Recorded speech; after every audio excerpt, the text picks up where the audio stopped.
Venerdì 29 dicembre, buongiorno Sicilia da Michele Cucuzza e da Angelo Gagliano.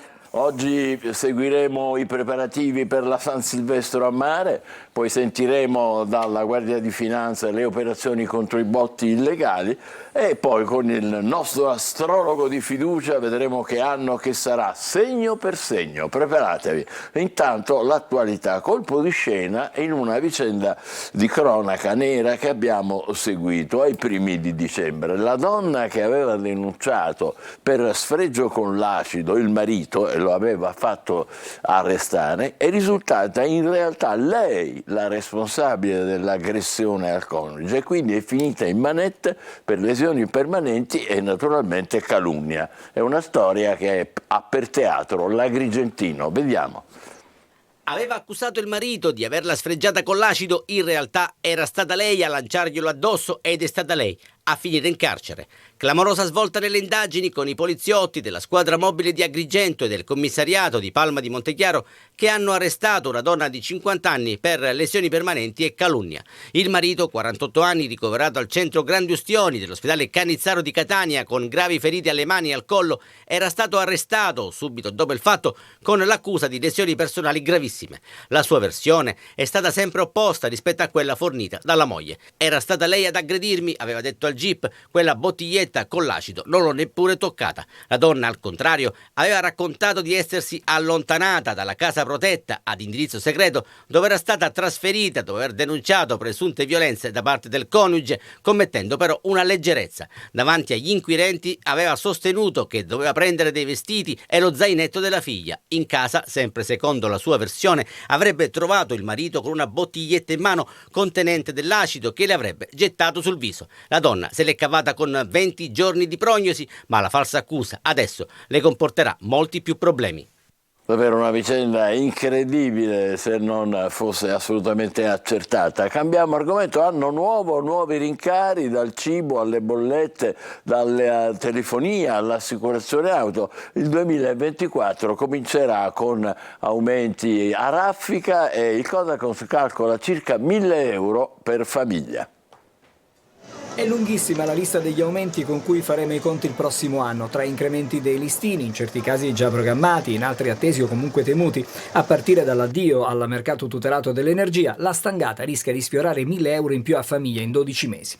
Sul podio restano cibi e bevande, con più 231 euro su base annua. Non va meglio per auto, treni ed aerei. La fine del mercato tutelato del gas, fissata al 10 gennaio 2024 e della luce luglio 2024, porterà, sottolineano le associazioni dei consumatori, inevitabilmente incrementi delle tariffe. Si calcola circa 220 euro in più annui a nucleo familiare. Altra nota dolente l'RC Auto. Con 2 automobili, stando al Codacons, ci si ritroverà a spendere 62 euro in più rispetto al 2023. Un aiuto potrebbe arrivare dal calo dell'inflazione. Io sotto questo profilo sarei leggermente ottimista, nel senso che l'aumento dei prezzi previsto è comunque più basso rispetto a quello che abbiamo subito nell'anno passato. Tra le voci che peseranno di più sui bilanci familiari anche il caro telefonia. Per asso utenti gli incrementi saranno di 60 euro annui a utenza. L'elenco dei rincari stimati dal Codacons continua con le banche, più 18 euro a nucleo a titolo di servizi finanziari e bancari, tariffe locali più 60 euro per rifiuti ed acqua, bar e ristoranti più 68 euro annui a famiglia per mangiare e bere fuori casa. Non si salva il turismo, con aumenti dei listini che interesseranno strutture ricettive e pacchetti vacanza. Catania e Palermo si preparano a festeggiare il Capodanno in Piazza Duomo, rispettivamente in Piazza Politeama.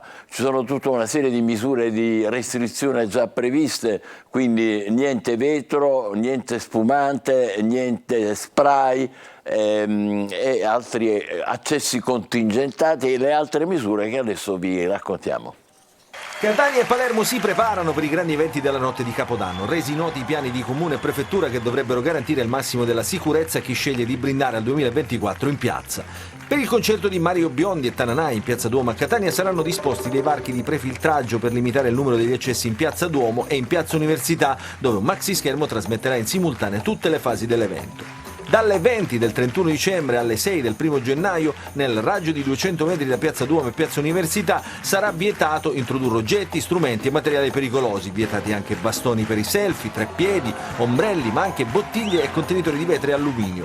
Le bevande contenute in bottiglie di plastica saranno private del tappo. Vietato anche il consumo di bevande alcoliche di qualsiasi tipo in Piazza Duomo e in Piazza Università, compreso spumante e champagne. Dalle 16 del 31 dicembre alle 8 del 1 gennaio, nel raggio di 200 metri da Piazza Duomo, sarà vietata anche la somministrazione e la vendita di bevande superalcoliche. I treni della metropolitana e i bus urbani della MTS effettueranno servizio sino alle 2:30 della notte. Lo spettacolo di Catania sarà trasmesso da Antenna Sicilia in diretta a partire dalle 20:30. A Palermo, per il concerto di Capodanno con Elodie in piazza Ruggero VII e in piazza Castelnuovo, saranno rimossi gazebo e deor nelle vie di accesso e fuga nel giorno dell'evento. La capienza della piazza è stata ridotta a 9.800 presenze. Anche qui sarà vietato introdurre valigie, trolley, bombolette spray, trombette da stadio e materiale esplodente. Proibita anche l'ingresso di bevande superalcoliche, bottiglie di vetro o lattine di alluminio. Inoltre è prevista la chiusura al transito di diverse strade e la sosta dalle 7 del 31 alle 7 del 1 gennaio nelle aree a ridosso del luogo dello spettacolo. Angelo, ne parlano i quotidiani, immagino, di questo? Sicuramente i quotidiani ne parlano, noi lo facciamo subito con La Sicilia, la pagina dedicata intanto alla città di Catania. Vedete sulla prima pagina ordinanze per un Capodanno sicuro, questo quanto scrive La Sicilia. Piazza Duomo e Università contingentate per un concerto del 31, no a vetro, spumante e spray. Il piano prevede anche un maxi schermo, appello per l'uso dei mezzi pubblici. Questo è l'invito che viene fatto dall'amministrazione di Catania. Ovviamente ne parleremo più avanti, anche visto che ci siamo anche a Palermo, ci sarà la festa in piazza, certo. Ma evidentemente anche lì ci saranno delle misure restrittive, lo stiamo vedendo, siamo sulle pagine intere di Repubblica, proprio l'edizione di Palermo, un Capodanno sotto scorta, oltre 500 a vigilare intorno al palco di Elodie, appunto il piano di sicurezza per il grande evento di domenica, aperti solo 3 varchi via l'albero di Natale per fare spazio dunque alle persone. Questo è quello che riguarda i festeggiamenti per il Capodanno. Adesso le altre notizie. Torniamo sulla prima della Sicilia di Catania. Sono 2 i fatti messi in primo piano come sempre. Da una parte lo stop al super bonus ma con tutele, salvi i lavori finiti al 31 dicembre, poi il 110 resterà solo per i redditi bassi. Questo è quanto prevede il provvedimento che è stato adottato dal Consiglio dei Ministri. E poi ancora tagli e cuci. Allarmante dossier della CGIL siciliana, dal governo Meloni sottratti all'isola risorse per quasi 5 miliardi. Questo il report che è stato presentato dalla CGIL. Poi le altre notizie, ne abbiamo già comunque accennato ieri, la rivoluzione dell'IRPEF, 3 aliquote, risparmi fino a 260 euro l'anno, e ancora a Lampedusa tra sbarchi e tensioni la denuncia dei migranti lasciati sugli scogli. Fortunatamente una bella notizia, perché un bimbo di appena 8 mesi ha rischiato di soffocare dopo aver ingoiato della plastica, è stato salvato attraverso una tracheotomia grazie ai medici dell'ospedale Cannizzaro. E poi vedete, tentato femminicidio, in carcere ad Augusta, commissiona ad un sicario l'omicidio della moglie. Questo è quanto hanno scoperto gli investigatori. E poi i fatti dell'economia, un'economia che evidentemente non va proprio bene. Giù le saracinesche, chiuse 25.000 imprese alla città di Catania, il primato negativo per quanto riguarda il bilancio di Asso Esercenti. La legge di bilancio che è in approvazione all'Ars, no al voto segreto, opposizioni divise, regge l'intesa con la maggioranza. Questa è la prima pagina, e allora andiamo all'interno per leggere qualcosina in più.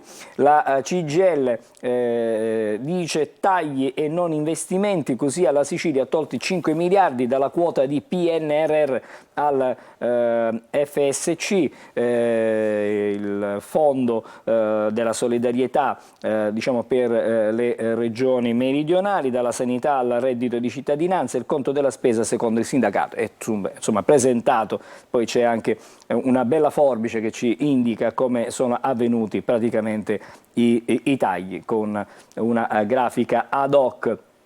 Lo leggevamo prima, piccole e medie imprese in crisi nera, nel 2023 più di 25.000 hanno chiuso, l'allarme, i dati sono di Assoesercenti, condannano Catania come provincia con il trend più negativo, questo è quello che ne viene fuori. E poi le altre notizie, intanto con l'IRPEF c'è la rivoluzione del fisco, c'è il via libera dal Consiglio dei Ministri ai decreti sulla riduzione delle aliquote da 4 a 3, risparmi fino a 260 euro per il lavoro dipendente, ampliate il no tax area e detrazioni nonché le deduzioni sulle nuove assunzioni. Questo è quanto si legge sulla Sicilia. E poi c'è una buona notizia per tutti noi, diciamo, consumatori. Nel primo trimestre 2024 bollette della luce meno 10,8%, in un anno è calato del 50%, secondo l'ARERA la spesa annua per le famiglie tipo scenderà a 684 euro nel mercato tutelato. Attenzione, perché sappiamo che poi da luglio non ci sarà più il mercato tutelato per la luce, mentre non ci sarà più dal 10 di gennaio per quanto riguarda il gas. Lasciamo la Sicilia, siamo adesso all'edizione di Palermo di Repubblica, che ha in primo piano questa foto con la Meloni, alle sue spalle vediamo il governatore Schifani e il ministro Musumeci, che è stato presidente della regione prima di Schifani, e si legge, eccolo qui il titolo, il grande scippo. Addio a 5 miliardi, l'atto di accusa, studio CGIL sugli effetti per la Sicilia delle scelte del governo Meloni, tagli, stop al reddito di cittadinanza, meno fondi dell'Unione Europea, il conto è salato. E poi c'è l'allarme anche che riguarda il lavoro, dai call center alle raffinerie, centinaia di posti appesi a un filo e le imprese sono alle corde, ogni giorno 70 costretti a chiudere, un dato davvero preoccupante. Ne abbiamo già parlato del concerto di Capodanno, un sottoscorta, in 500 vigileranno sulla piazza di Elodie. E torniamo ad occuparci stamattina anche del delitto in discoteca, perché pare che ci sono nuove particolari, ci sarebbe un terzo ragazzo, infatti Repubblica scrive il giallo del terzo ragazzo nel video. Questo sulla prima pagina di Repubblica. E allora cerchiamo di capire qualcosa in più su questi fondi scippati alla nostra regione, scippati 5 miliardi alla Sicilia, atto d'accusa contro il governo Meloni, un dossier della CGIL sui tagli alla PNRR e ai fondi europei al reddito di cittadinanza, salteranno opere pubbliche e cantieri, Mannino Schifani non ha mosso un dito per impedire questo delitto, se passa il decreto Calderoli la voragine si allarga. Queste sono le previsioni della CGIL, definanziati i capitoli di beni confiscati alla mafia e del dissesto idrogeologico. Questi sono alcuni particolari. Poi il delitto in discoteca, eccola qui l'indagine, giallo su un terzo ragazzo nei video della serata, il racconto del fratello dell'assassino: dopo aver bevuto 6 cocktail ho avuto una discussione animata con Lino Ceresia e mi hanno colpito. Questo è il suo racconto. La squadra mobile cerca di dare un nome al giovane con la maglia chiara che è stato in via Ximenes. Eccola qui la foto che riprende per l'appunto il giovane con la maglia chiara. E poi un'altra aggressione a Palermo, lite all'incrocio, il ciclista colpito con il crick. Questa per la Repubblica di Palermo, che poi all'interno fa il punto anche su quelle che sono le vertenze più complicate della nostra regione, da Almaviva Blue Tech, i lavoratori a rischio appesi alle promesse bianche della Svimez, della Fondazione Svimez, le retribuzioni sono basse, è esploso il lavoro povero. Sempre su Repubblica leggiamo alcuni passaggi, alcuni momenti diciamo importanti che riepilogano l'anno, dalla caduta del super boss che lascia tesori e misteri, poi l'addio a Biagio Conte, la cocaina dei ristoranti VIP, Michikei tra i clienti, scandalo all'Ars. Sono alcune scatti, alcune fotografie del 2023 con Ballarò contro il crack, il grido entra nei palazzi. Lasciamo anche la prima, le pagine interne di Repubblica, siamo sulla prima del Giornale di Sicilia. Vedete la prima notizia, la notizia diciamo più importante, super bonus. Eccola qui, ultima chiamata, agevolazione del 110% prorogata per finire i lavori, ma solo per le famiglie con redditi bassi. Prevista anche una sanatoria per chi ha un credito con lo Stato, non dovrà restituirlo. E ancora in Sicilia 500 milioni ancora incagliati per quanto riguarda sempre il super bonus. E poi la foto notizia. È stato varato a Palermo il piano antibuche, approvata una delibera da 1,7 milioni per i lavori di via Crispi fino in via Belgio, un secondo provvedimento per via Libertà con la spesa di 1 milione, il primo cantiere a gennaio per asfalto di via Villahermosa. E c'è qualche notizia anche di cronaca, ucciso un'anziana, dimesso dall'ospedale, è tornato a casa. Allarme dopo le feste, i rifiuti lungo le strade. Quella è una notizia che diciamo con la quale conviviamo praticamente nella nostra regione. Ci sono proteste dalla stazione centrale alla Zisa, la RAP all'opera per recuperare alcuni itinerari saltati. Quindi c'è ancora una difficoltà nella raccolta dei rifiuti a Palermo. Siamo adesso alla Gazzetta del Sud perché ci siamo occupati dei vigili, dei pochi vigili presenti sulle strade, per le strade della città di Messina. Adesso c'è pensione tra i vigili, c'è tensione tra i vigili urbani. Il sindaco nessuna colpa, ma forse andava fatto prima. La CISL attacca, continua a fare discutere la revoca di ferie e riposi disposti fino al 7 gennaio dalla comandante Cannavò. E poi i Pooh hanno stregato Messina in 10.000 in piazza Duomo per il concerto della band più longeva della musica italiana. Poi ancora leggiamo le altre notizie che riguardano il super bonus, 110% resta per i redditi bassi, decreto ad hoc per completare i lavori, riforma dell'IRPEF, c'è il via libera alle 3 aliquote. E poi prima di chiudere ancora una notizia, Pandoro e Uova Gate, altri guai per Ferragni, Prato apre un fascicolo, la Guardia di Finanza acquisisce le carte. Cerchiamo di capire qualcosina in più. Il Pandoro Gate, le uova di cioccolato rischiano di avere strascichi giudiziari per Chiara Ferragni, dopo Milano ha aperto un fascicolo a Prato, mentre la Guardia di Finanza sequestra dei documenti. Questi diciamo i fatti stamattina sulle pagine dei giornali siciliani, fra poco quelle nazionali. Facciamo una breve pausa, state con noi, buongiorno Sicilia, ci rivediamo con i quotidiani nazionali, a più tardi.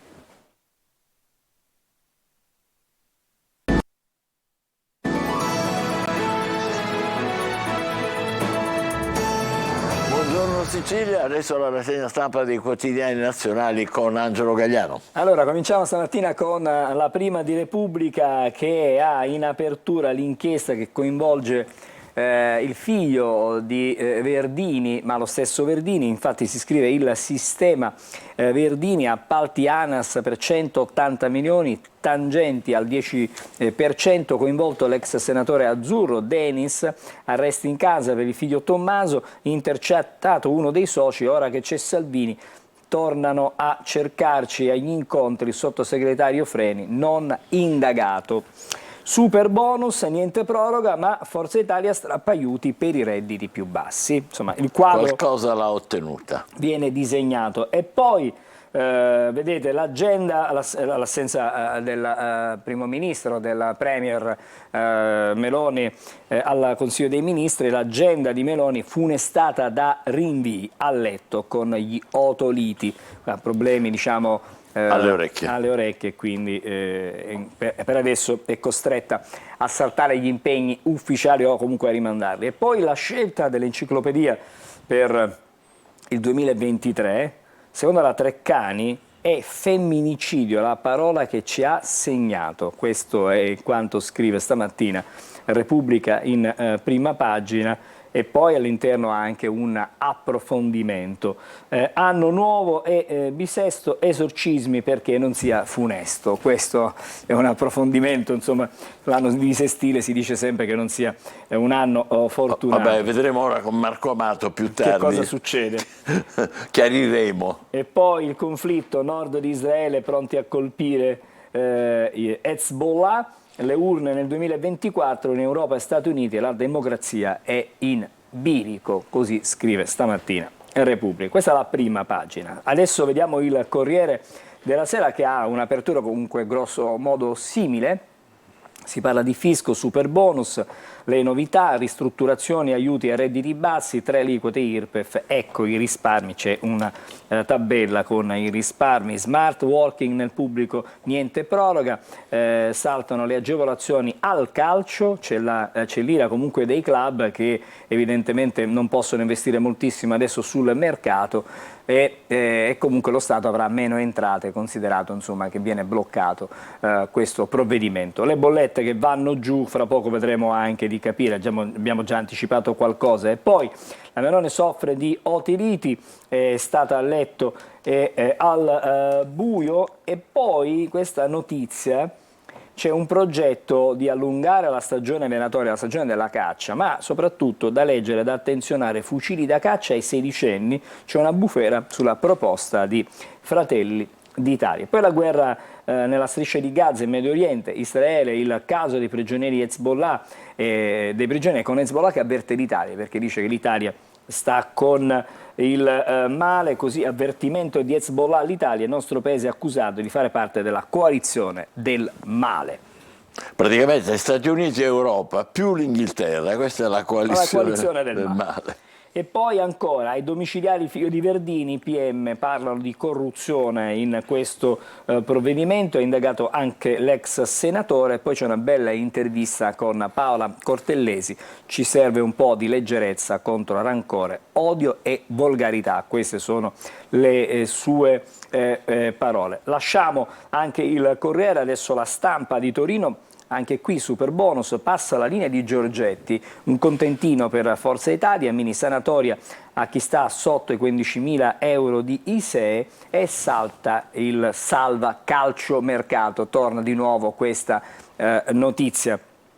E ancora, ci sono poi le pagelle che magari vedremo fra non molto, pagelle del 2023, promossa Meloni, l'ingiudicabile La Russa, sufficiente la Schlein, Renzi e Calenda sono bocciati. Questo è, diciamo, il giudizio della stampa, naturalmente. Certo, ci mancherebbe altro. Allora, visto che ci siamo, abbiamo aperto questo tema, direi di andare a vedere immediatamente. Vediamo, qualcun altro? Quelli che sono i voti, no? I voti. Il pagellone, guarda, La Stampa scrive il pagellone. Ecco. Questa è una prima pagina. Vediamo. Per la Meloni, eccola qui.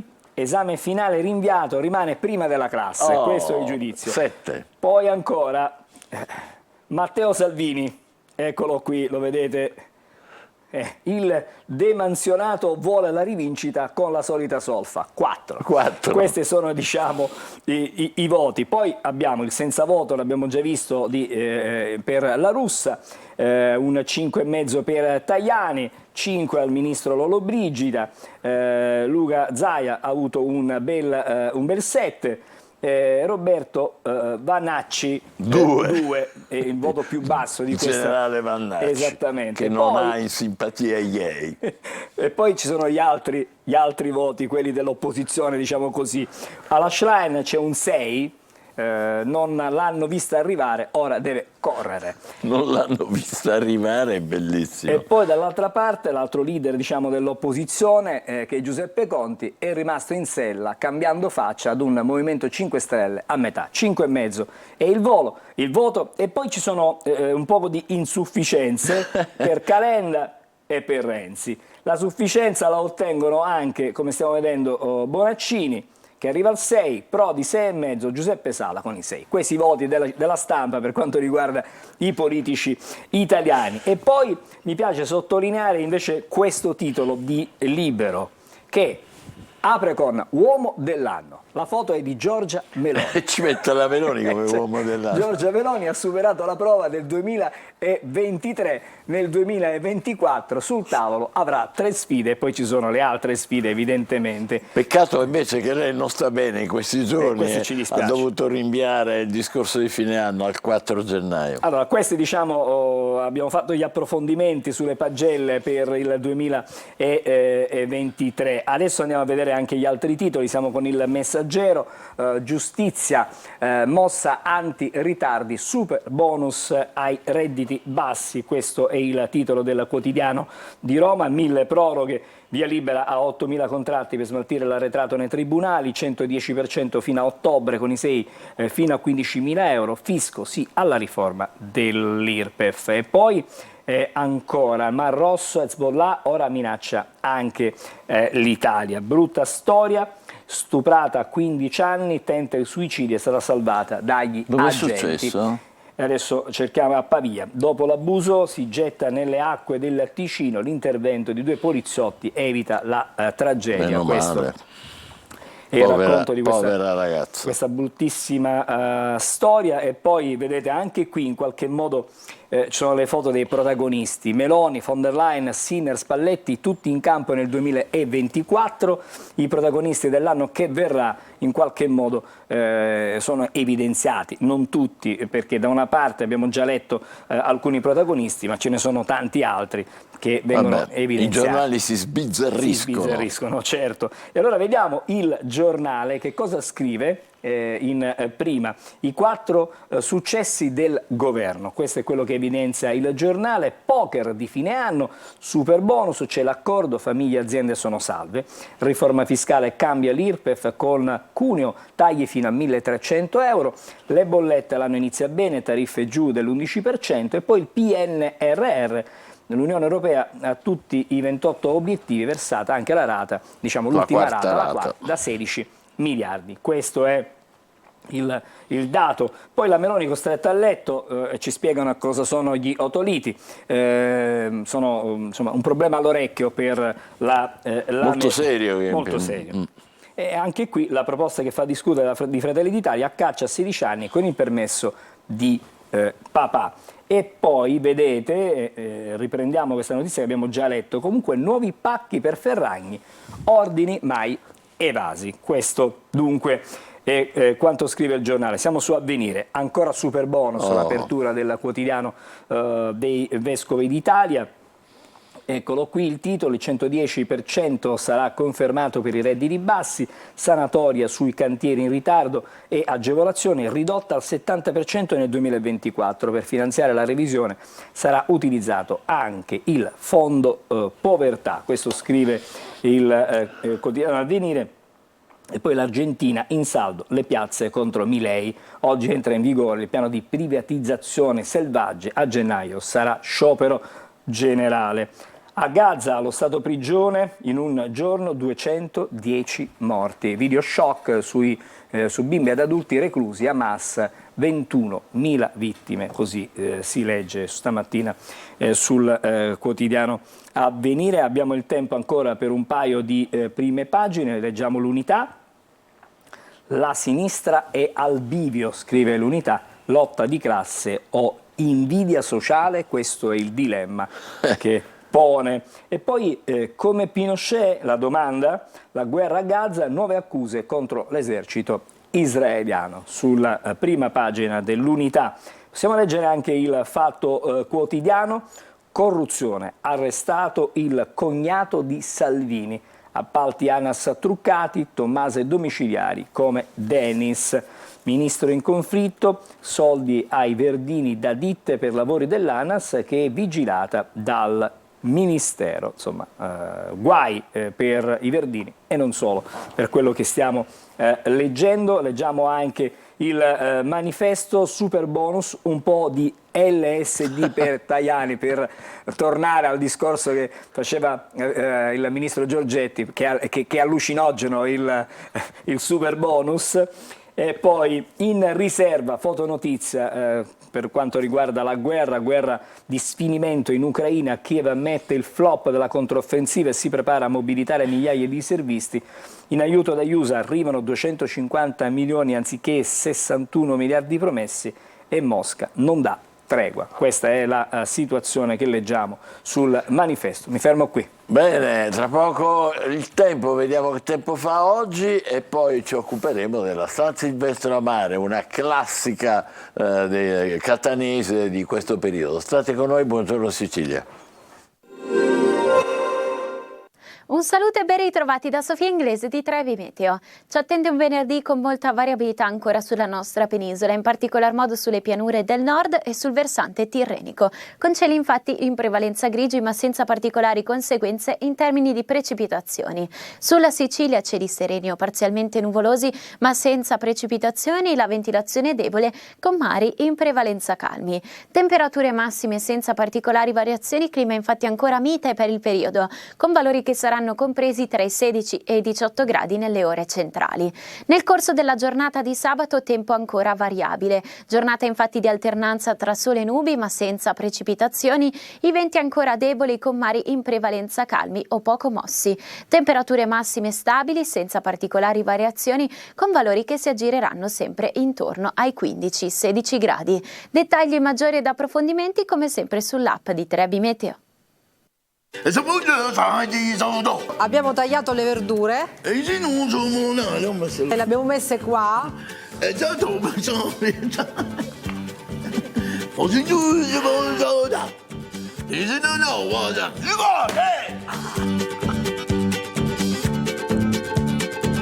assaggiare un goccettino, ma che bontà, ma che bontà, ma che cosa qua? Ma che tutti i giorni su Antenna Sicilia. Questa roba qua. Buongiorno Sicilia, torna in diretta, abbiamo un ospite importante, Mario Torisi, presidente Nuoto Catania, ci deve parlare di una classicissima di fine anno, la San Silvestro a Mare. Tutto pronto? Prontissimo, prontissimo, ci proveremo per la... Siamo alla la San Silvestro al Mare compie 64 anni. 64 anni. Rimane una bella donna, datata ma rimane una bella donna, anche se siamo alla 62esima edizione per via dello stop di 2 anni del Covid. Credo sia una delle più belle e partecipate tradizioni che c'ha la città di Catania. Ma ci vanno a migliaia, è vero? Migliaia di cittadini di catanesi arrivano nel Golfo di Onnina, invadono il Circolo Quartieri Ionica, il lungomare. È uno spettacolo splendido, uno spettacolo splendido. Beh, è famosissimo, ma l'acqua non è gelata. L'acqua è fredda, l'acqua è fredda però porta bene. Porta bene l'acqua? Porta bene. Sì, rinvigorisce, giusto. Ed è bello che c'è spazio sia per gli atleti assoluti, no? E si rinnova l'epica sfida fra nuotatori e pallanuotisti. Peraltro la San Silvestro a Mare trae origine da quello che la inventò, che fu Lallo Pennisi, grande sportivo e padre della pallanuoto a Catania. Appunto, quindi io sono stato un atleta di Lallo e quindi con grande piacere da presidente Nuoto Catania abbiamo preso il testimone da Lallo e da diversi anni ormai organizziamo noi questo evento, che è un modo anche per ricordarlo. Certo, come no, ma diceva la sfida a pallanuotisti che eravate voi. Che eravamo noi contro i nuotatori. I nuotatori più organizzati, più attenti agli allenamenti, alla loro velocità, ma spesso vincevano i pallanuotisti perché più forti col cervello, con la testa, con la voglia di vincere. Hai capito? E poi non ci sono regole nella San Silvestro al Mare, per cui è possibile tenere l'avversario, quindi sono degli stiamo scontri. Vedendo che si danno da fare. È possibile? Che è possibile? Di tutto. È possibile tenere l'avversario, afferrare, quindi spesso si fanno delle strategie per bloccare quello più veloce e i pallanuotisti notoriamente sono più forti fisicamente dei nuotatori. Al duello, è chiaro, come no. Il tempo com'è? Sarà? Che previsioni fate? Ma sembra buono, ci sono delle condizioni meteorologiche eccellenti, per cui mi aspetto grandissima affluenza ad Onnina. Certo. Quest'anno dovrebbe essere, o comunque avete la benedizione di Luca Parmitano. È venuto tanti anni, è venuto per tanti anni, ha fatto la gara, fra l'altro anche con buoni risultati, perché è un atleta eccellente, perfetto, serio. C'ha fiato? C'ha fiato, assolutamente, è in forma fisica perfetta, smagliante. Stiamo vedendo una foto di Parmitano, credo adesso ce la fanno vedere. Sì, sì, non no, si è vista, ma tra l'altro questa è una persona eccezionale, è dotato di grandissima umiltà, cioè perché è una persona importante, ha dato spazio alla gente che lo fermava, lo chiamava, lui è stato bravissimo. Ma ha detto una cosa bellissima, che ora le giro, lei sicuramente sarà contento. Dice, ogni volta che uno partecipa, io sento immediatamente l'appartenenza alla salsedine, la brezza, i suoni, il calore della mia gente che scalda sempre, anche nel dicembre più freddo. Io penso che la San Silvestro sia il respiro di Catania nel giorno della San Silvestro. Il 31 il respiro è la gara, è il nuoto, è l'affluenza dei catanesi in nello splendido borgo di Ognina, dove arrivano veramente, veramente in tanti. Enrico Trantino, il sindaco, felice, arriverà. Può darsi che partecipi, può darsi che lo faccia, ma ha detto di no, che non parteciperà. Però è stato veramente felice di venire, tant'è che c'è il patrocinio anche del Comune di Catania. Sergio Parisi, l'assessore allo sport, l'ha fatta per tanti anni e probabilmente la farà anche quest'anno. Ah, lo vedremo allora. Lo vedremo allora. Lui fa parte dei nuotatori, mi pare.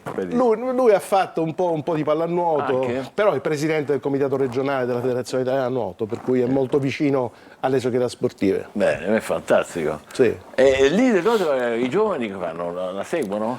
Sì, ma noi fra l'altro la Nuoto Catania, che è una società di Serie A, che ha una tradizione importante a Catania, l'anno scorso un nostro atleta ha vinto, Riccardo Torrisi ha vinto la gara, la rifarà quest'anno, penso che potrà vincere anche quest'anno.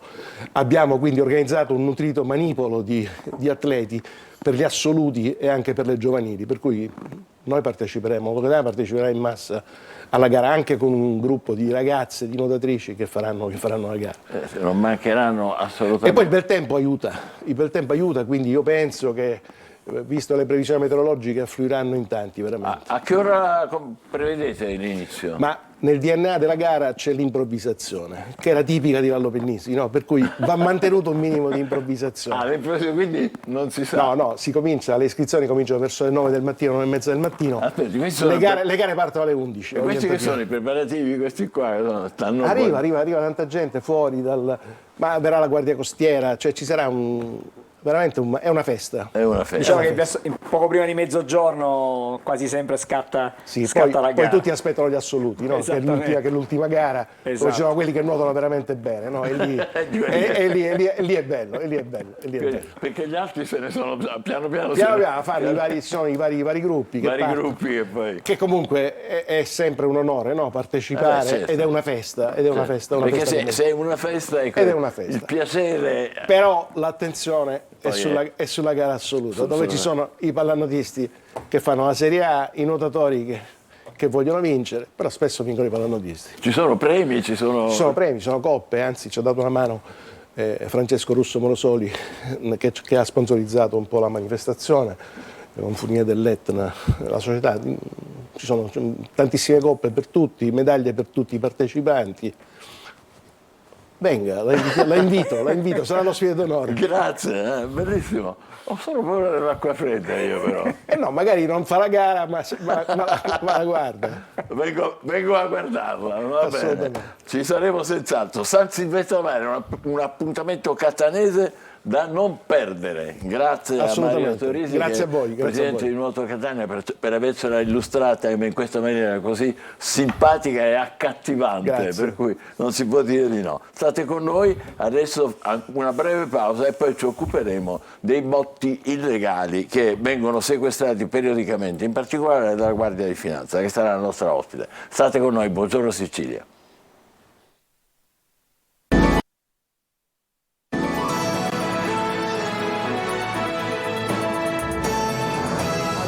Adesso a Buongiorno Sicilia parliamo di botti illegali con il capitano Edoardo Ressa, che è della compagnia di pronto impiego della Guardia di Finanza di Catania. Grazie per essere qui, benvenuto. Noi vi stiamo seguendo in questi giorni con i vostri numerosi sequestri, dei quali ora parleremo più dettagliatamente. Ma una prima cosa che le voglio chiedere, capitano, è questa. Abbiamo sentito che sia Catania sia Palermo hanno già dato una serie di disposizioni per come deve essere la notte di Capodanno: niente vetro, niente spumante, niente spray, gli ingressi che sono limitati, gli ingressi che sono stabiliti, si entra solo da alcune parti e non da altre. E per i botti come ci si regola? Allora, per i botti sicuramente le indicazioni che ci sentiamo di dare in generale per la cittadinanza sono quelle di utilizzare dei botti legali, quindi di acquistare sicuramente da dei rivenditori utilizzati degli artifici pirotecnici legali, che quindi abbiano una serie di prescrizioni di sicurezza contenuti sulle etichette, quindi che diano indicazioni appunto sia su chi produce l'artificio, su eventuali importatori, sulle modalità di utilizzo, e quindi sicuramente garantiscano anche attraverso la marcatura comunità dell'Unione Europea anche sulla provenienza e sull'affidabilità del prodotto. Quindi ecco, quando voi li sequestrate, è una curiosità un po' innocente, sì. Ma li sequestrate perché sono pericolosi o perché non appartengono a quelle categorie di cui parlava un attimo fa lei? Allora, sicuramente la normativa è molto vasta su questo ambito. La norma cataloga in generale gli articoli pirotecnici in base o alla destinazione d'uso o alla pericolosità in relazione al contenuto di materiale esplodente all'interno del singolo prodotto. Quindi ci sono dei prodotti di per sé illegittimi, quelli volgarmente definiti artigianali, poiché appunto non hanno indicazioni chiare sulla provenienza né sulle modalità con cui sono stati prodotti, quindi non sappiamo se effettivamente il produttore artigianale locale abbia pressato eccessivamente le polveri all'interno o abbia alterato in qualche modo le proprietà chimiche, che quindi possono comportare anche delle problematiche di accensione del prodotto, quindi di sicurezza del prodotto. Pericolosi. Esattamente. Di contro, ovviamente, anche i prodotti legali, in base appunto alla destinazione e alla quantità di materiale esplodente all'interno, si dividono tra prodotti di libera vendita e prodotti invece per cui è necessaria una licenza di pubblica sicurezza per la vendita. Ecco. Quindi in base alla tipologia ovviamente di autorizzazioni che il venditore nel caso di specie possiede, e anche in base alla quantità che la normativa consente per la vendita e per lo stoccaggio in dei depositi autorizzati, vengono effettuati sequestri di ambito amministrativo o di carattere penale. Ecco, stavamo vedendo mentre lei parlava, capitano, una serie di vostre operazioni appunto alla ricerca di questo, Sì. esattamente ciò di cui parlava lei.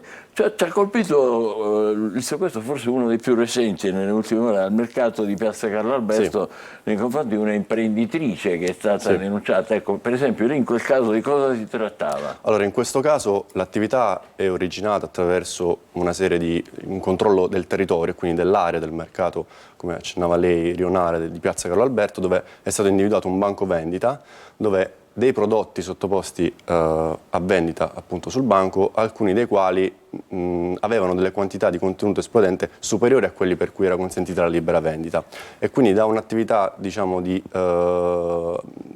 attenzione posta sul prodotto e di monitoraggio anche dell'area circostante al mercato è stato anche individuato un deposito riconducibile alla donna, dove erano stoccati oltre 50.000 artifici pirotecnici senza disposizioni di sicurezza. Quindi ovviamente la normativa ha delle prescrizioni di sicurezza che riguardano alcuni sistemi antincendio, una distanza da altri prodotti, ovviamente condizioni che garantiscono l'incolumità sia del luogo dove sono depositati i fuochi che dello stabile. Quindi dove in è quel caso ubicato. si tratta proprio un problema di sicurezza. Esatto, un problema di sicurezza, perché gran parte di questi articoli pirotecnici erano detenuti in maniera illegittima, quindi senza prescrizioni di sicurezza, e quindi sono stati sottoposti a sequestro, e la donna è stata denunciata per commercio e detenzione abusiva di materiale esplodente. E intanto i fuochi vengono utilizzati sempre di più. Adesso, certo, per esempio, vedevamo a Palermo, purtroppo c'è stata la morte di questo giovane ex calciatore e le autorità, certo, hanno vietato, diciamo, i funerali, hanno fatto una specie di corteo gli amici la sera prima, che era una manifestazione laica, non aveva nessun significato di funerale, visto che il funerale era vietato, però anche lì hanno tirato, certo, i fuochi. Ecco, lì in quei casi adesso non vogliamo assolutamente criminalizzare nessuno, ma voglio dire, è una manifestazione sempre più diffusa. Certo, sicuramente l'attenzione, l'interesse della cittadinanza ai fuochi, quindi agli articoli pirotecnici in senso lato, c'è sempre stata e sicuramente sta aumentando negli ultimi periodi.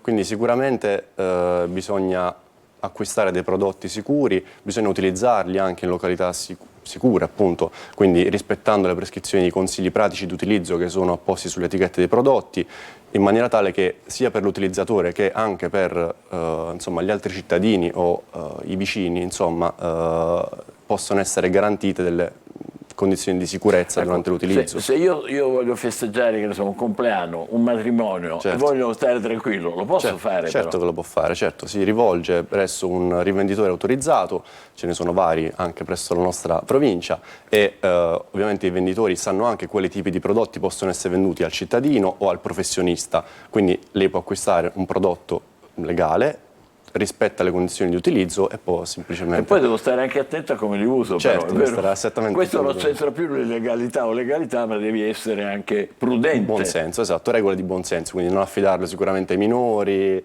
insomma, non utilizzarlo vicino agli animali, considerazioni, certo, diciamo, di buon senso.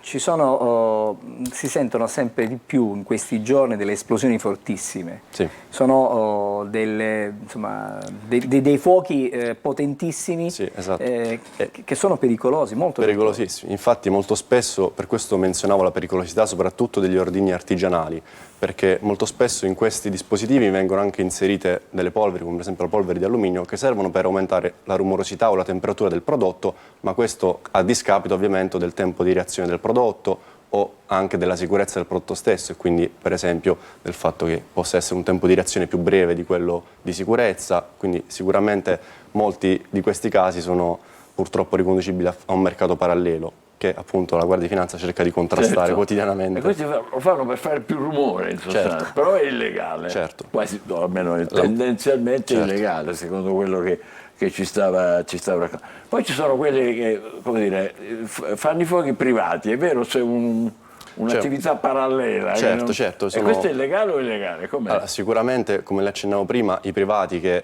vendono, molti dei quali detengono anche nelle abitazioni private, i fuochi sicuramente non rispettano, non li comprano sicuramente nei rivenditori autorizzati, ma tramite, diciamo, mercati paralleli. Infatti molte delle attività che stiamo eseguendo in questi giorni partono da un'attività di analisi di rischio che è effettuata sia su alcune, diciamo, provenienze sospette o produttori o venditori o anche acquirenti, diciamo, sospetti, e quindi un'attività, per esempio, che è stata posta in essere di recente ha riguardato un'ispezione di alcuni colli presso un noto sito in un'area industriale di Catania, della logistica, e dove sono stati rinvenuti quasi 600 ordigni esplosivi che erano destinati ovviamente a un mercato parallelo. Caspita. E qui io anche ne ho un'altra, sempre fatta da voi. Sì. A casa di uno, aveva 42 anni, aveva 125 ordigni esplosivi, certo, confezionati artigianalmente, certo, cioè se li erano fatti fra di loro, fra cui 100 tipo candelotti. Esatto. Sicuramente, come gli viene, scusi? Sicuramente è un mercato molto redditizio soprattutto per i privati in questo caso, e ovviamente l'interesse del cittadino può banalmente essere orientato a un prodotto più economico sul mercato, un prodotto sul mercato parallelo, quindi più economico. Perché questi però, poi se li rivendono? Certo, solitamente questi prodotti sono appunto realizzati oppure diciamo in maniera non lecita secondo la filiera della produzione appunto legale, per essere poi rivenduti sul mercato parallelo, magari a prezzi concorrenziali rispetto al mercato legale. Quindi non è che lo fanno perché sono amatori, lo fanno perché sono commercianti in un certo senso. In senso lato. E infatti voi li avete sequestrato qua 8.200 artifici. Abbiamo rinvenuto 8.200 artifici che erano in realtà di libera vendita, però detenuti senza ovviamente condizioni di sicurezza in camera da letto, e invece anche in camera da letto. In camera da letto.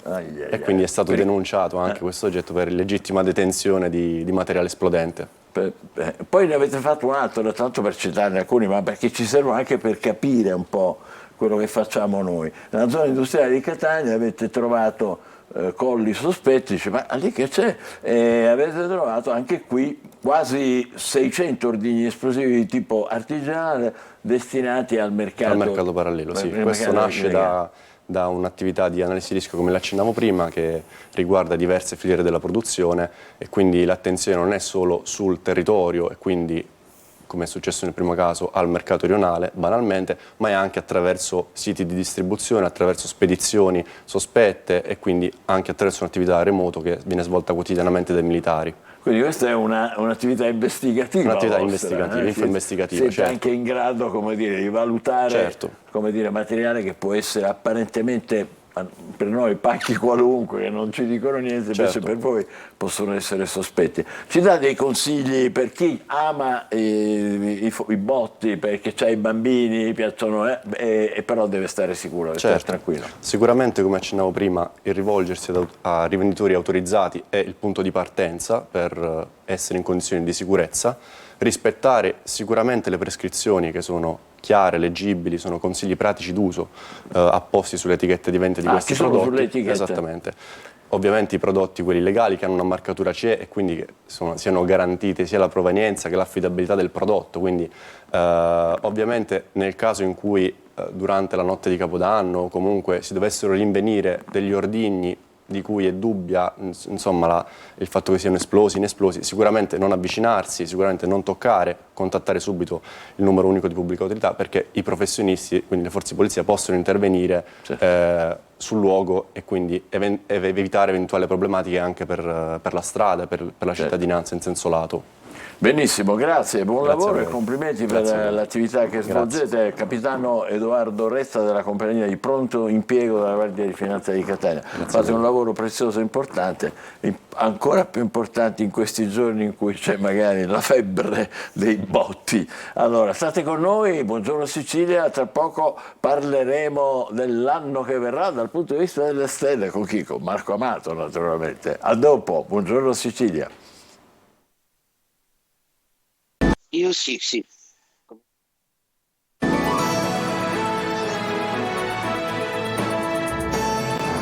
Pronti tutti, buongiorno Sicilia, stiamo per dirvi quali saranno i segni più fortunati dell'anno 2024, con chi? Naturalmente con il nostro Marco Amato che è in collegamento. Ciao Marco. Buongiorno a te. Anche oggi un caffè oppure qualcos'altro? Anche oggi no, è sempre rigorosamente un caffè mattutino. Sì. Allora, in una bellissima piazza di Licata. Ma sei in versione open oggi, all'aperto, ti sei messo in piazza? E dove sei? Dove? Assolutamente sì. Sono a Licata. Licata è un bellissimo posto sul mare. E il è il mio paese d'origine, il tuo per paese le feste natalizie sono qua. Il tempo è bello, c'è una bella giornata, mi sembra di capire. Il tempo è bello, infatti andiamo tutti al mare tra poco. Oh, evviva, anche voi fate la San Silvestro a Licata, va bene. Senti Marco, qui la gente freme, vuole sapere i segni più fortunati, segno per segno, cosa c'è, amore, lavoro, affari, famiglia, tutto. Beh, certo. Vai. La tradizione dell'anno sicuramente con gli auspici dell'anno 21 è un must, la classifica zodiacale. Allora, parto dal primo senza mezzi termini e tanti complimenti. Vi farà piacere sapere che per le regole di lettura zodiacale, quando Giove è nel segno, tutto aumenta in una maniera molto più piacevole, quindi Gemelli, Acquario e Bilancia e segni d'aria sono assolutamente più favoriti e fortunati dell'anno. Questo per due motivi: intanto perché un evento astrologico che caratterizza il piano zodiacale, che è la presenza di Plutone in Acquario, riuscirà a rendere i segni d'aria i più forti, carismatici e i più pieni di forza. Plutone è pianeta della trasformazione, del carisma, ma anche di tante influenze zodiacali che hanno a che fare con il potere. L'avvento di Plutone in Acquario renderà tutto molto più particolare e intenso. Il Capricorno, menzione speciale in quarta posizione perché hanno un anno senza particolari complicanze, ovvero non hanno degli aspetti negativi che incorrono nelle varie stagioni nella loro realtà.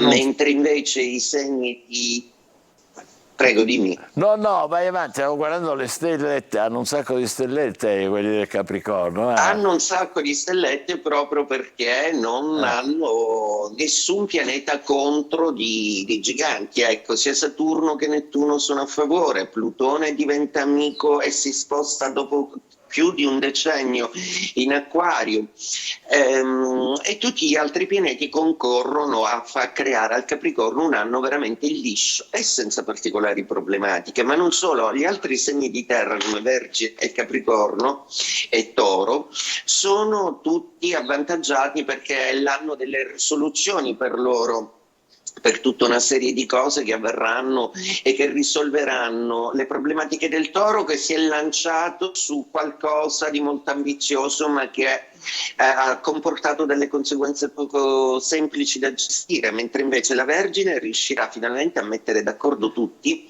e a compiere quei balzi in avanti che si aspettava di compiere per addivenire ad un forte successo. Infatti stavamo vedendo le stelle dei segni della Vergine.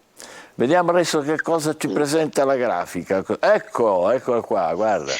Vergine. Allora, la Vergine ha avuto un po' un anno molto complicato perché l'opposizione di Saturno e di Nettuno ha di molto relativamente confuso Nettuno e Saturno complicato il suo cielo in termini lavorativi. La Vergine ha degli ottimi progetti, ha un buon piano d'azione ordinata e meticolosa com'è.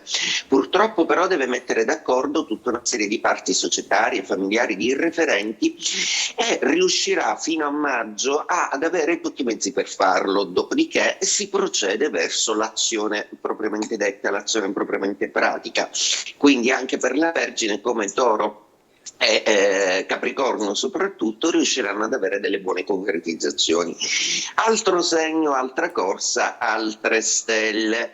Vediamo cosa dice il cielo. Ebbene, ci sono anche i segni di fuoco che sono in ottima posizione, per cui il Leone, che è un segno assolutamente vincente per natura ma che è stato messo in sordina in questo 2023, cosa accade? Se per tutti la rivoluzione zodiacale è la presenza di Plutone in Acquario, ebbene per il Leone è in opposizione, quindi il Leone riguadagna quel senso di ambizione molto forte che lo porta a fare bene, è una specie di motore platoniano che lo porterà in una crisi che vorrà cambiare tutto, lavoro soprattutto, perché penseranno anche tramite il lavoro di cambiare l'assetto familiare, la logistica e la vita. Quindi in bocca al lupo per i Leone che faranno quest'anno delle scelte molto, ma molto importanti. Per quello che riguarda Giove, fortuna è in Gemelli amico, quindi la fortuna viene anche dagli amici e dalle amicizie e dai contatti che il Leone ha sviluppato tramite anche il lavoro. Quindi in bocca al lupo, Gemelli, il più fortunato assolutamente per quest'anno, perché da dopo maggio è che un anno che vede dei cambiamenti anche stagionali. I Gemelli, segno della comunicazione, che ritornano brillanti, divertenti, fortuna al massimo, il segno zodiacale che ha più stelline, come vediamo dalla grafica, proprio perché Giove, pianeta della fortuna e dell'espansione, li rende di nuovo brillanti, ridanciani, audaci, è il segno proprio dei simpatici, un Gemelli che finalmente rinasce in tutta la sua simpatia, quindi bentornati ai Gemelli assolutamente. Avrete un anno strepitoso, da maggio in poi ci potete dare dentro Acquario. L'Acquario è il segno zodiacale proprio delle stelle ed è il segno che riceve più di ogni altro tutto il potere plutonico, perché si sposta dal 24 gennaio proprio nei suoi gradi zodiacali. Quindi ho messo il lavoro come un maggiore quantitativo di stelle, ma lavoro inteso anche come capacità di fare, di creare, di costruire. Amore fugge sempre dall'amore l'Acquario, però questa volta trova qualcuno che gli mette il sale sulla coda. Fortuna, chiaramente Gemelli, Bilancia, Acquario, essendo Giove in Gemelli, i segni d'aria dello stesso elemento ne godono più di ogni altro, quindi Gemelli prima, Acquario dopo e Bilancia per terza sono quelli che godono di maggiore fortuna. Bilancia, la signora Bilancia, come la chiamo io, sempre raffinata ed elegante. Nel lavoro soprattutto appunto perché si avvalgono più che altro di Plutone.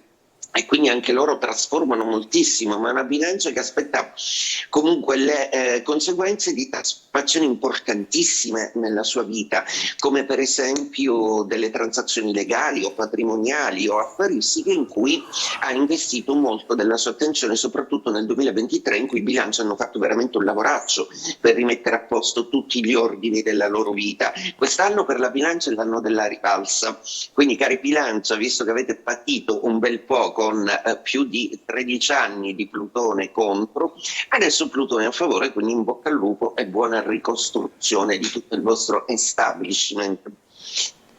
Ebbene, dopo la bilancia abbiamo uno spumeggiante Sagittario che, in barba al fatto che il suo pianeta non è in posizione favorevole, Giove è ancora in Toro, Giove si troverà in Gemelli, opposizione che tecnicamente non è un aspetto favorevole, ma le opposizioni sono tensiative, quindi sospingono il Sagittario a fare bene meglio, soprattutto in amore, che si riprende proprio perché il Sagittario capisce quello che non vuole più, è come non investire in direzioni fallaci e costruire da un'altra parte. Fortuna sicuramente, perché Giove in opposizione vi indicherà chiaramente qual è la buona occasione da seguire, quindi acchiappate dal volo, cari Sagittari, che siete i segni dell'istinto.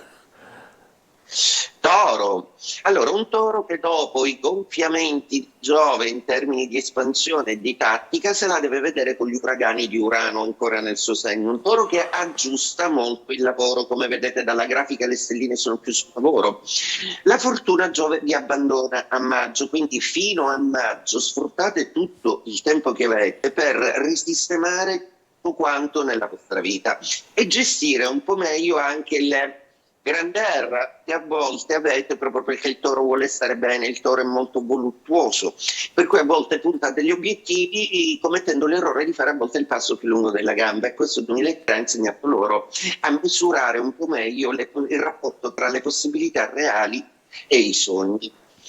Quindi per il Toro una ripresa. Ariete, il primo segno dello zodiaco, il capitano dello zodiaco, l'Ariete è sempre incredibilmente didatta, organizzativo ed è soprattutto il direttore di tutti gli ambiti in cui si trova.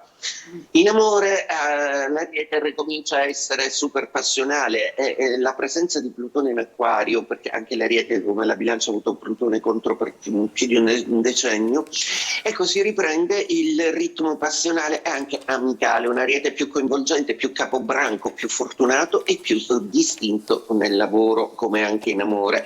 Fortuna arriva da più vicina all'estate, quando Giove comincerà a illuminarvi da un stile pratico che vi permette anche di ordinare qualcosa di patrimoniale e familiare, quindi una buona fortuna anche per voi, ma senza troppo esagerare. Ecco, lavoro e amore ottimo.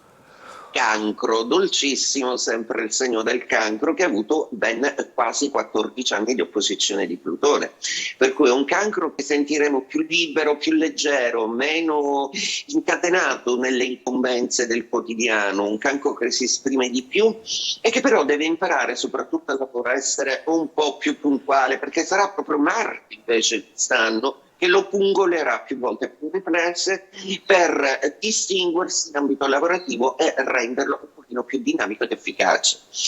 Poi passiamo al segno zodiacale del Scorpione.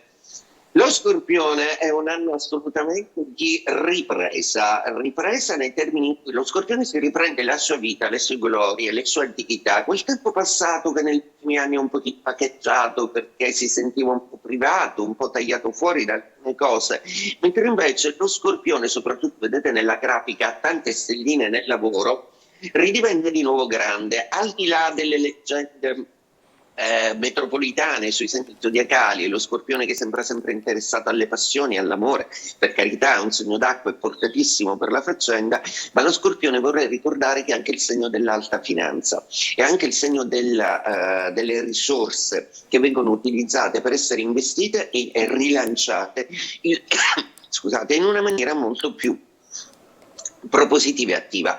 Lo Scorpione quindi che quest'anno firma dei bei contratti, compie dei buoni affari e che soprattutto ritorna alle grandi glorie del passato, quindi in bocca al lupo Scorpione, stupiteci ancora una volta col vostro carisma e il vostro fascino e la vostra ironia. Pesci, allora i pesci è da un po' che se la vedono con la presenza di Saturno e Nettuno nei loro gradi zodiacali, che sono stati decisamente un po' pesanti e caotici da gestire, anche perché hanno confuso negli ultimi 2 anni proprio gli ordini costituiti che riguardano establishment affettivo e soprattutto lavorativo. I pesci che però hanno un ripattone quest'anno perché confermano invece, al netto della loro dolcezza, anche la loro efficienza e la loro capacità di essere resilienti. I pesci si aspetteranno il loro momento, faranno l'unplane, quindi soprattutto al lavoro, come vedete, avete ben 4 stelline, quindi giocatevela bene. Anche in amore, tra alti e bassi, c'è un po' di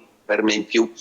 Pesci come fortuna solo 2 stelline, proprio perché uno dei loro pianeti che la gestisce, la fortuna, che è appunto Giove, si trova in Gemelli e quindi ha una distanza zodiacale, per cui la fortuna di quest'anno sarà proprio la vostra capacità di essere resilienti e di attaccare al momento giusto. E mi pare siamo arrivati quasi alla fine dello zodiaco con il segno della Vergine, che ha fondamentalmente, ne abbiamo parlato anche prima, ma un riaggiustamento di tutto. Quindi quest'anno, che è un anno in cui appunto si trasformano molte cose tramite Plutone in Acquario, che riporta un po' di trasformazione per l'ecumene, nel lavoro spingete molto e soprattutto non sottacetevi, ovvero parlate, esplicate, proponete. Ebbene, questa è la classifica zodiacale per questo nuovo anno in cui ci si aspetta proprio una maggiore attenzione sia per l'umanità che per le risorse, per la trasformazione medica. Soprattutto Plutone in Acquario parla di risorse tecnologiche che interverranno meglio sulla tecnologia, sulla chimica e sulla medicina, e soprattutto sul concetto anche di violenza, che l'Acquario è un segno umanitario e Plutone è il segno proprio delle viscere, delle razze, delle trasformazioni sociali. Forse quest'anno, questo 2024, ci porta proprio la coscienza che il mondo va reinventato. Reinventiamolo insieme, che ne dite? Perfetto, Marco, grazie, magnifico. Sai che molti ascoltatori ci chiedono: ma Marco Amato di che segno è? E vogliono sapere il tuo segno. Ebbene, ve lo dico subito, per tradizione zodiacale, visto che siamo ben 3 in Italia, gli Acquario, tutti gli astrologi sono Acquario, l'Acquario è il segno delle stelle. Io, Paolo Fox e Simon and the Stars siamo tutti e 3 Acquario. Hai capito? E quindi va benone per l'Acquario, eh? Va benone per l'Acquario, assolutamente sì. Michele, ti ricordo che hai 3 pianeti in bilancia, quindi godi anche tu di un ottimo anno zodiacale. Grazie mille, buon anno anche a te, noi ci rivediamo nel 2024. Tantissimi auguri, ci vediamo l'anno prossimo e che sia un bell'anno, ragazzi. Auguri. Grazie. Auguri a te. E adesso Almanacco. Oggi parliamo dei datteri. Considerato l'elevato potere energetico, il loro consumo è sconsigliato per chi segue un regime alimentare ipocalorico, mentre può essere raccomandato in caso di debilitazione fisica e affaticamento. Spesso infatti ne fanno uso gli atleti. I vichinghi, contrariamente alla nostra immagine, amavano prendersi cura di barba e capelli. Gli archeologi hanno trovato nei loro insediamenti pettini, rasoi, persino specchi. Arrivavano a schiarire i loro lunghi capelli ottenendo un look simile allo chatouche moderno. Il diavolo fa le pentole ma non i coperchi. Questo proverbio è un ammonimento a comportarsi bene e ad evitare azioni malvagie, perché si ritorcono sempre contro. Possiamo considerarli difettosi, appunto, come una pentola senza il suo coperchio. Secondo un'altra spiegazione, l'autore dell'azione malvagia sarà presto evidente a tutti, come il contenuto di una pentola senza coperchio, che rimane ben visibile. Evviva, guardiamo un po' i giornali ancora? Sì, 2 notizie, una di cronaca, la procura accetta i 4 anni, ecco qui, adesso lo leggiamo. Ucciso un bimbo con il SUV, patteggia ed evita la cella, a fine gennaio l'udienza decisiva, Di Pietro potrebbe essere affidato ai servizi sociali, la sua sfida a 124 km/h. Sconcertante, se mi lasci dire questo giudizio. Questo è, diciamo, quanto si prevede. E poi questa è una curiosità invece che riguarda un po' tutti noi, perché c'è un rapporto dell'Agcom: siamo sempre di più un popolo di telefonisti e navigatori online. Abbastanza Le SIM ovvio, attive superano, pensa, i 108 milioni e in media 44 milioni di utenti unici dal web, e restano collegati per 64 ore al mese, ma continuano a calare le linee a banda larga. Non dimentichiamo che oltre che la fine dell'anno, questo è anche un weekend, quindi buon weekend!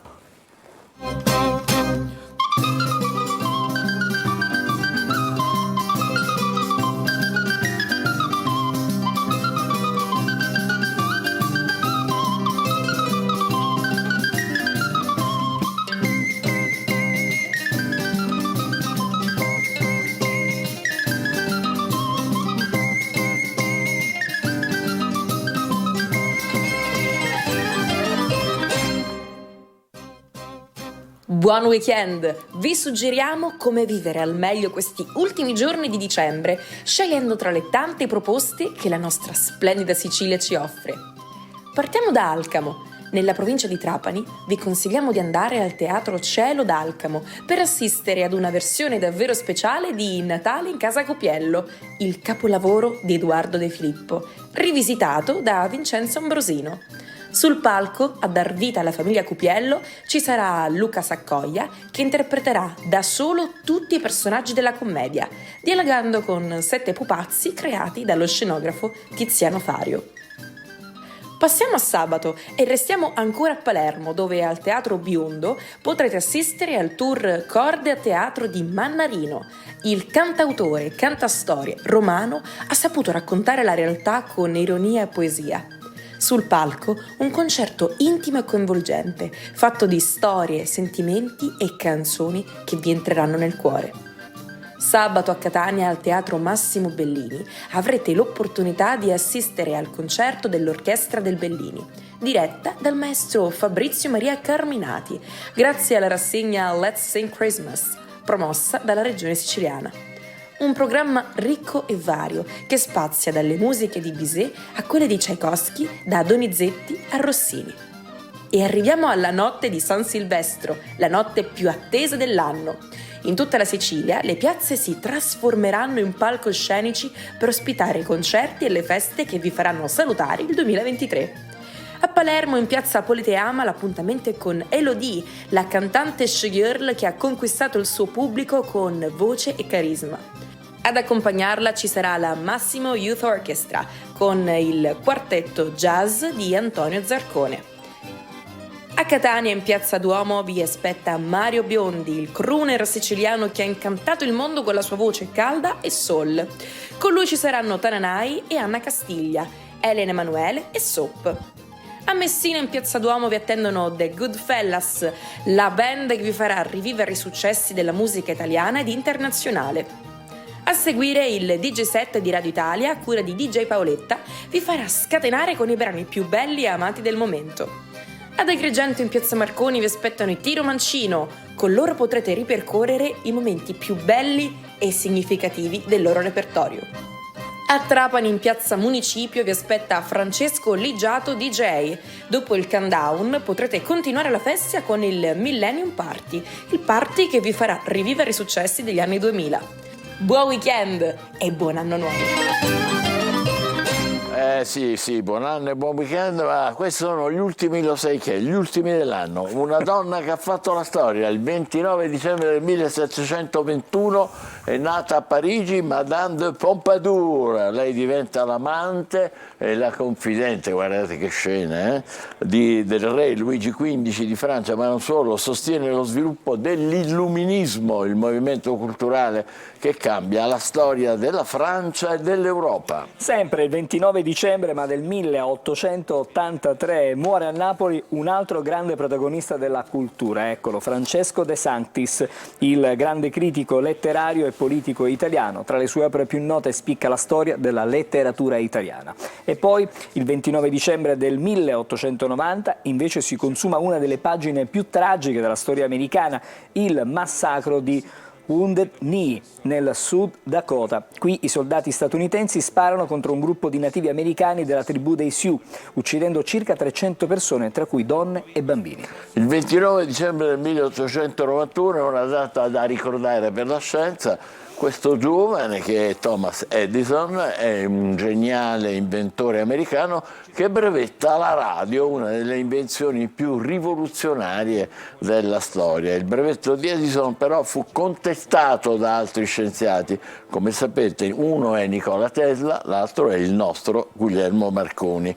Il 29 dicembre del 1945 si svolge un episodio poco noto della storia italiana, la battaglia di San Mauro, tra i separatisti siciliani e le forze armate italiane.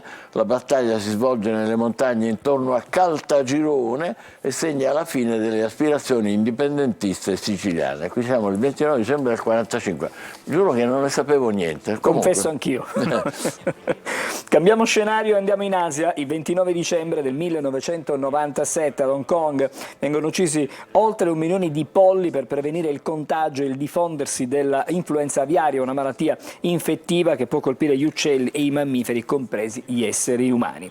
E arriviamo ai nostri giorni. 29 dicembre del 2013, Michael Schumacher, lo vedete, il campione di Formula 1, si ferisce gravemente sugli sci in Francia. Nonostante il casco, il pilota tedesco subisce un grave trauma cranico e viene ricoverato in coma. Dopo 6 mesi Schumacher viene trasferito in Svizzera, dove vive ancora oggi, assistito da un'equipe medica. Concludiamo con la musica. 29 dicembre del 62, eccolo qua, nasce Cristiano De André, che è il figlio del grande Fabrizio, e ha saputo crearsi, insomma, un piccolo spazio nell'universo della musica pop italiana. Tra i suoi album più apprezzati c'è De André canta De André, in cui naturalmente omaggia le canzoni di suo padre, le reinterpreta con uno stile personale e originale.